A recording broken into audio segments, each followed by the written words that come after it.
from the pages of Odin Journal to your speakers. This is The Juice by the Odin Journal. Davis County News, freshly squeezed. Welcome to the Juice Podcast by the Odin Journal. I'm your co-host, Grant Swartzentruber. Each week, we're going to bring you interesting interviews on local news, politics, and sports. And if you're lucky, we'll talk about faith, culture, and politics. This week, I've got Nathan Gabhart. Welcome, Nathan. Hi, Grant. Thanks for having me. So we had a bit of a technological snafu. This is the first time I'm doing this on my own, so thank you for your patience. No worries. Thanks for being here. Okay, so you're a Davis County Commissioner, Nathan. I am. We've been friends for some time. We met on a campaign trail, and the first thing that I want to do is talk to you about your background. Mm-hmm. You're a Davis County native, and you're a commissioner, and you're retiring. So tell me why you're retiring, how you got here right now. Like, why are you here, Nathan? So, yeah, this is my 12th year as a commissioner, serving 3 terms. It's been an honor to work for the constituents of Davies County. And in my opinion, 8 to 12 years is quite an amount of time. And there's a reason they limit presidents to 8. Right. Yeah, there is, and I think if it was up to me, 12 years would be the limit across the board, because it does take some time to learn and get some stuff done. And but anyway, I definitely was never planning on running more than 8 to 12 years. Anyway, what that did is that gave me enough motivation and drive to get things done that I felt I needed to work on. And it wasn't just an I thing, but you can't get anything done without the team. But when you limit yourself with some time capacity, then you're more motivated to be more productive. So we had a great 11 years. This is my 12th, and looking forward to the next chapter. Okay. I want to get into, I know you don't have a ton of time. We try to keep this to 30 to 60 minutes, and you've got to be somewhere, so I want to be respectful of your time. All right, thank you. I want to get right into the topics that are maybe the focus of your last 11 years. Sure. And specifically, there's a handful of things that you've focused on. We're joined here by another co-host, so that's exciting. I think we've got some coffee. Wow, what a guy. What a guy. It's all about who you know. What a guy. So when you started on this, you were sort of, I remember you, Nathan, and I want to give you a compliment. You were quite a bit more intense, tough, rough, hard edges. I'll stop with that. But keep going. But your approach was different than it is now. Right. And one of the things that you were sort of focused on was how we do a concept called economic development in Davis County. I remember being on the campaign trail and first hearing the concept called economic development. Didn't really know what it was. I recall the woman's like, well, what is your opinion of economic development? And I'm like, I don't know what that means. So I know what it means now. And it tends to be a public-private type approach to growing the assessed value in a place, growing the economy in a place. And it's been a focus of yours. You want to do it better because it is a big expense at times, but it's supposed to yield some greater result. And I want you to talk about that and the improvement that you've seen. Yeah, sure. So just some of the comments about just some of my mannerisms when I first got started as a county commissioner. I came in with this mindset that things kind of work like they do in the private sector. That people meet, they collaborate, they talk about issues, they discuss best options moving forward, and then they just decide, okay, what's the 1 or 2 best options, and then let's work on that. So that's really the mindset I had when I became because the commissioners are the executive branch, they own all the properties and so forth. So yeah, my first year, I realized that that's not exactly how it was working here, and it's nothing disparaging against any of the elected officials. It's just the way they were doing things. So yeah, I had a tough time getting used to that, and I didn't like it. It wasn't the right way of doing it, and so in hindsight, I could have been kinder and gentler, and probably got things done quicker. But that's just where my instinct and my business instinct just kicked in. And if it's the right thing to do, let's do it today. Why wait? Why talk about it? And then when the decisions were being made in the hallways instead of in a commissioner meeting, obviously I couldn't tolerate that. So So unfortunately, I had to kind of learn the hard way, but came through it, and now we have some great relationships and a great team. So, but in regards to economic development, I always use fifth grade math and common sense. And if we spend $1, we got to get at least $1 back. Mm-hmm. And unfortunately, with economic development in government at all levels, it's somewhat hard to measure. And that's unfortunate. So we got to be very cautious with how many dollars we put into that supply chain. And in Daviess County, I mean, we've had our philosophy of economic development, and to call balls and strikes, they've had some successes. They have a number of things that would not have happened without our Economic Development Corporation. The only issue I had is we weren't really keeping score, how much money went in and how much money's coming out, and no one was really asking those questions. So it was a philosophy where I don't think we should just go in and shut it off and say, okay, just be done with all of it. But I do think we need to move it in a different direction, and I think we have moved it in a different direction. And for full disclosure, there's been some decisions I made in the past that's hurt economic development, and maybe I threw the baby out with the bathwater, so to speak. But I just couldn't differentiate the two. I just knew the general issue had to stop. So, but economic development, as far as being that quasi organization, that third party intermediary that corporations can interact with in an anonymous manner while they're doing site selections, we got to have that component in some form or fashion. But we can't just throw money in and not expect any sort of measurement. Thank you. Because if we don't know what we're doing or how we're going to measure it, we never know if we're winning or losing. And that's complicated with economic development, because identifying those measurables is challenging, except for the property taxes and the income and the payroll that those jobs produce. And that's where my focus is now, is if we do any economic development project, property taxes and the income are two direct metrics that we can measure. Now there's downstream revenue, and I do believe that, but let's just start with those top two, and how much is that producing, and then let's go from there. No, that's fair. It seems like there's been, and we have just gotten some Cherry Ghost coffee here. It's delicious. Yeah, thank you. The coolest place in town. Yeah, there you go. Very good. Yeah. It's our sponsor today or something. Yes, that's right. The concept of economic development, it seems like it's shifted a little bit, and you've really put some effort into trying to figure out, like, okay, let's see if we're doing things the right way. Mm-hmm. Let's see if this does make sense, using your terms, fifth grade math and some common sense.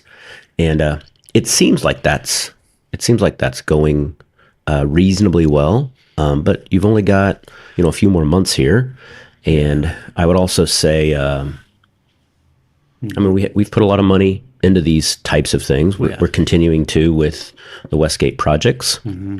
With GPC TIF has been a concept in the past.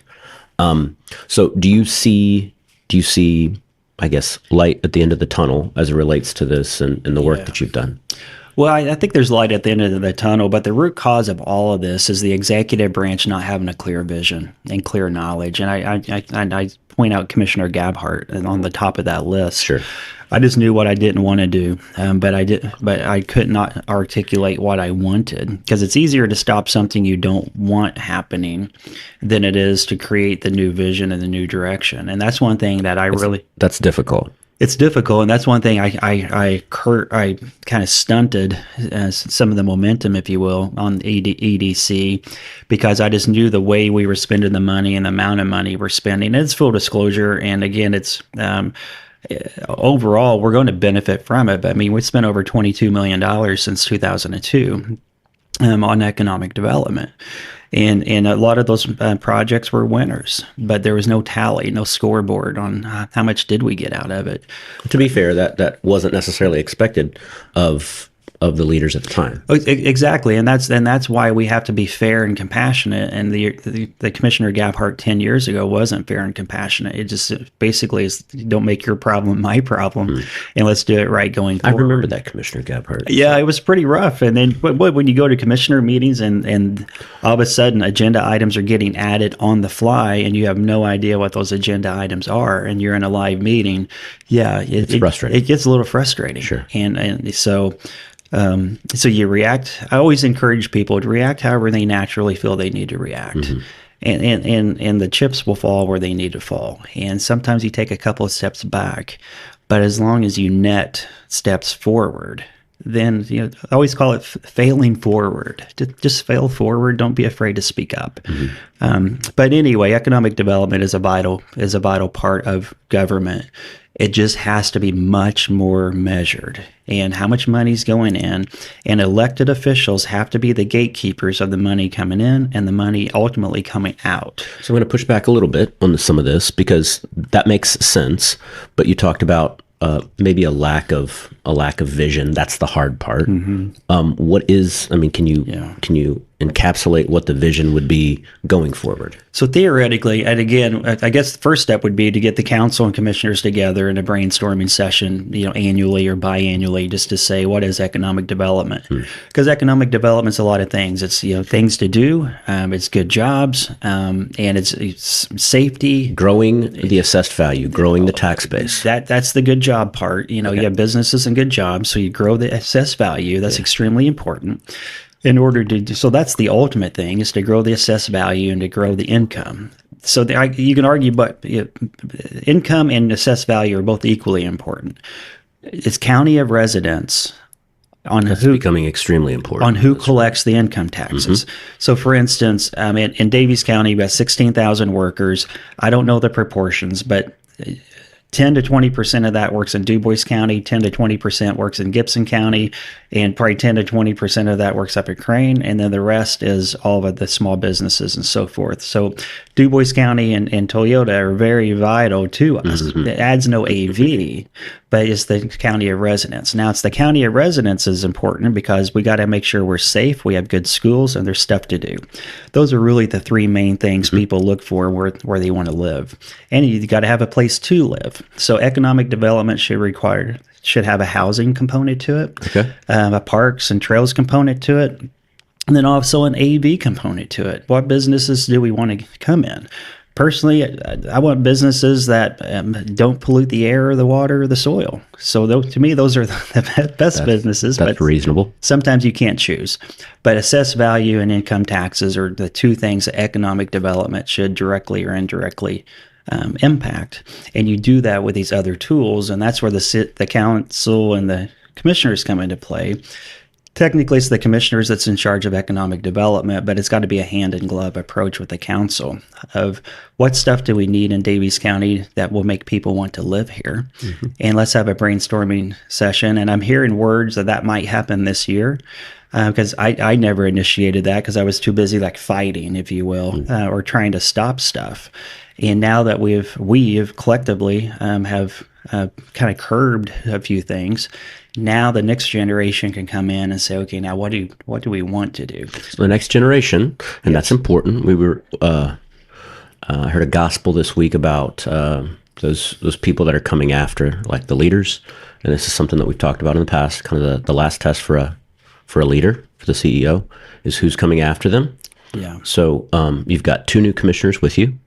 And I think it's exciting that you want to wind it down, but you've also focused on kind of getting them up to speed on these things. You're 1 year in approximately. How has that gone? Has it gone well? Do you see who's coming after you and you're okay with it? Are you going to decide to run for another term? What's your thought there?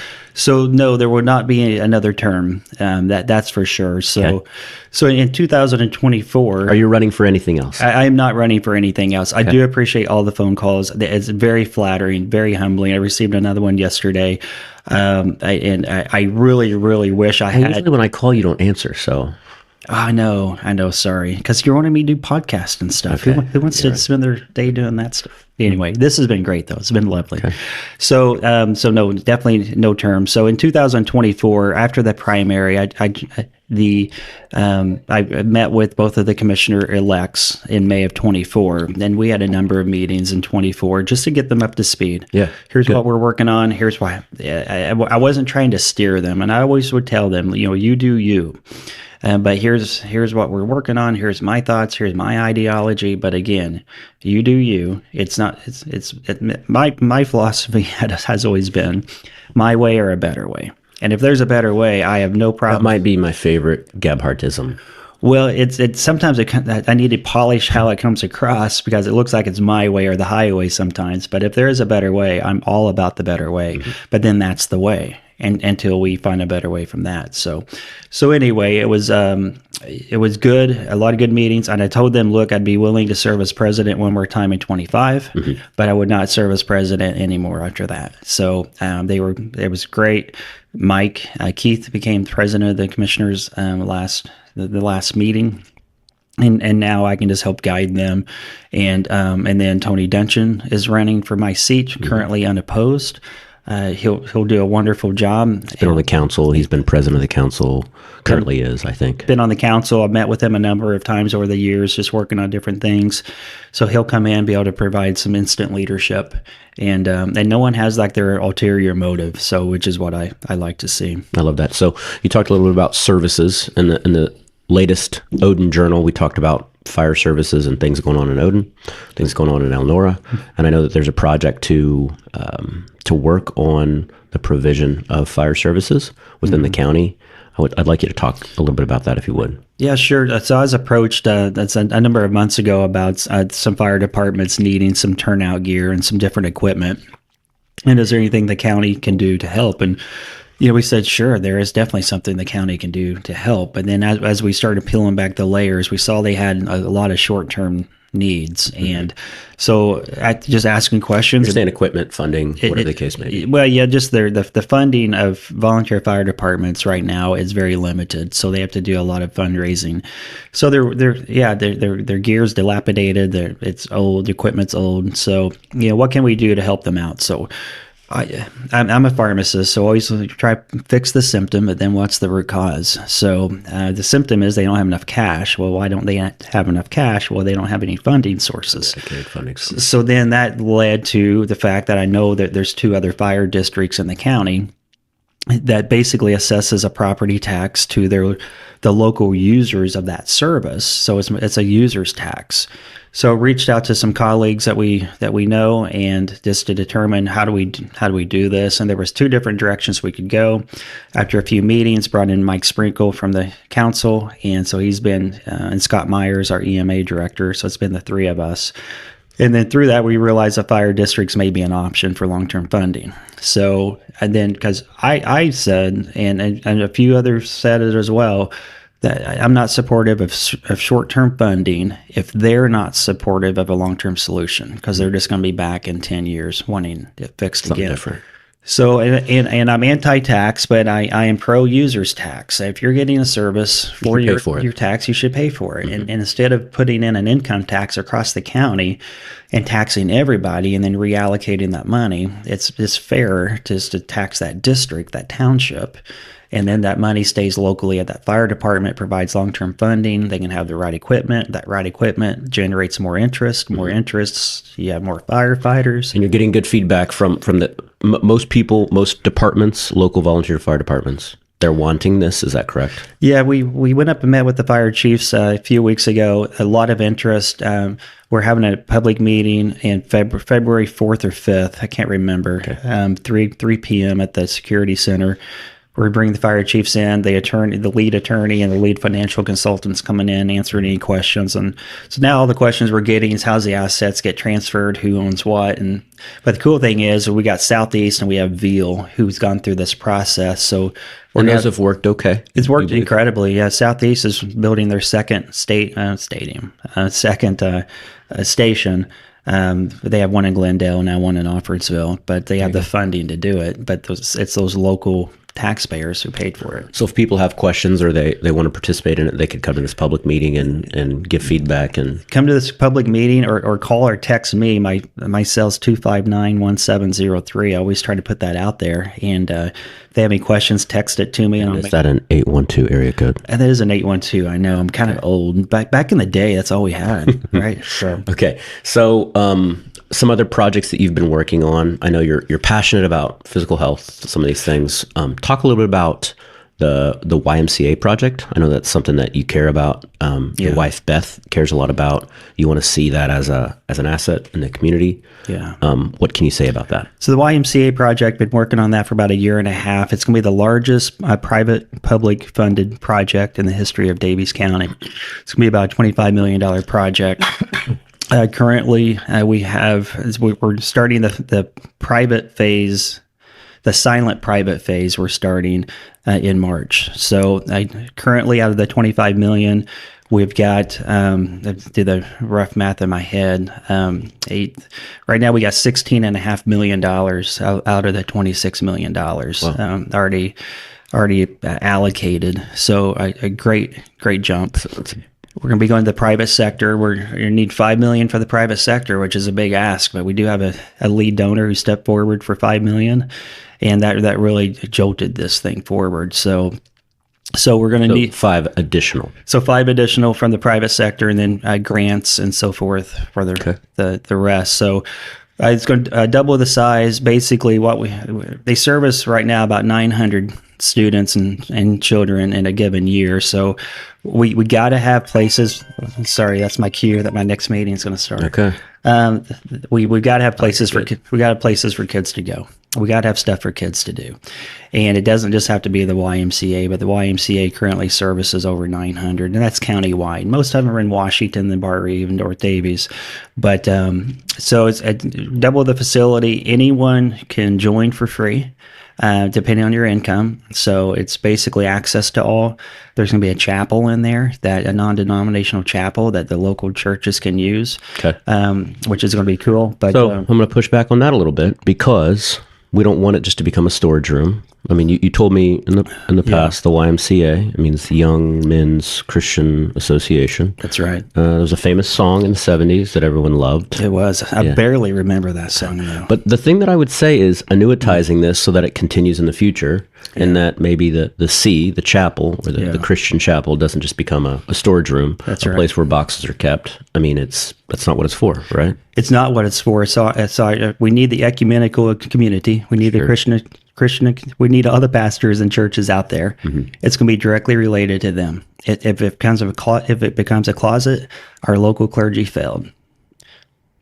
So we need the local clergy to be involved and to be participatory, because we're going to have the space.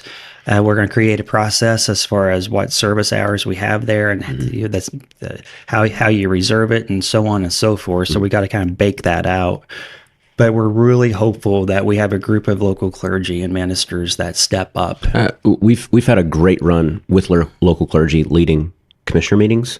I mean, they're there. They do a phenomenal job. It's a phenomenal way to start a meeting. It's Larry Wilson started that, and it's been incredible. So it's probably been 13, 14 years where every single commissioner meeting has been opened with a prayer.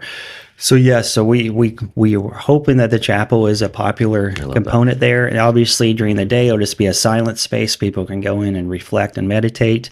We hope the local clergy community come in, and basically it's, they're kind of fighting for space, so to speak. So, but that'll be up to them. Something I want you to consider. 2 things. One of which is look at, and we talked about this, Estes Park's YMCA. They've got a built-in business system, such that, I mean, it's the most phenomenal YMCA I've seen. Oh, incredible. Okay. It's got like a hotel that continues to fund their operations, and they provide, physical, mental, spiritual programs for people that want to come to the YMCA. Number 2, I want to encourage you to push on you're very philanthropic. And I want you to continue to think about how you can have a positive impact on the community.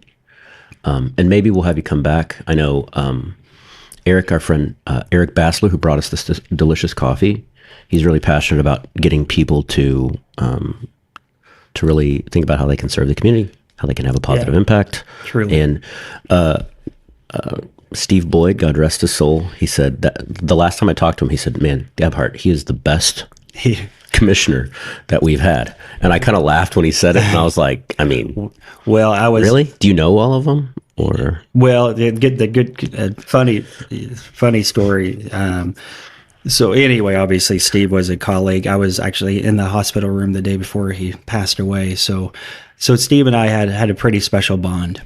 At the end, at the beginning, Steve Boyd did not think very highly of Commissioner Gabhart, and I reminded him, "You did not think very highly of me," and I probably reciprocated that once I heard that, and we had never met, ever. And how silly is that? So that's really kind of one thing I want to push out to the audience is all of our mindsets and all of our opinions of folks. Have you even spent any time with these people? And so every time I saw Steve, he'd always say I was the best, and I always remind him we didn't start off that way, and he'd always start laughing. But it's a good point, and that's kind of where we want to close. But real quick on the philanthropy, though, Okay. To me, the philanthropy is directly proportional to how committed the elected officials are in that community.